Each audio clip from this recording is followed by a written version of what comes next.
Hi everyone, thank you for watching. I'm Yentl.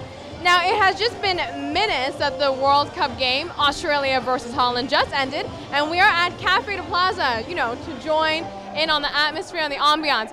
And now I have a events management here who I would like to talk to him about the atmosphere and the ambiance that these World Cup games has been able to provide for the island. Mr. Cruz, now I want you to tell me, how do you feel about the World Cup games? How has it contributed to the island's dynamic and just events in general? Well, first of all, it's really nice. I mean, we have a lot of people that coming around the world and are Aruba supporters. Some supports Portugal, Holland with the most supporters.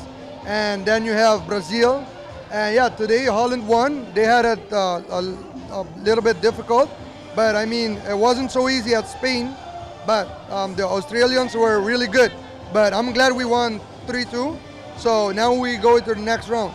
But you have to say, just the fact on Tuesday afternoons, Wednesday afternoons, people are filling the streets because usually everybody has to work. So this has to be a great thing for the businesses on the island for a lot of things.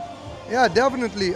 Most of the people that were here were on their lunch break, so they skip like 1.5 hours lunch and come over here and watch the game, then get back to work. And some people just ask one half day off. So the games are terrific for the island. Yes. I mean, you see it everywhere. Like we have balloons, flags, and everybody's in the hype. So that's how it's supposed to be. Great, thank you so much. So we are delivering 15 on 15 to you at the Cafe Plaza today to be on location just to showcase a little taste of what the atmosphere is like. But now on to your local news.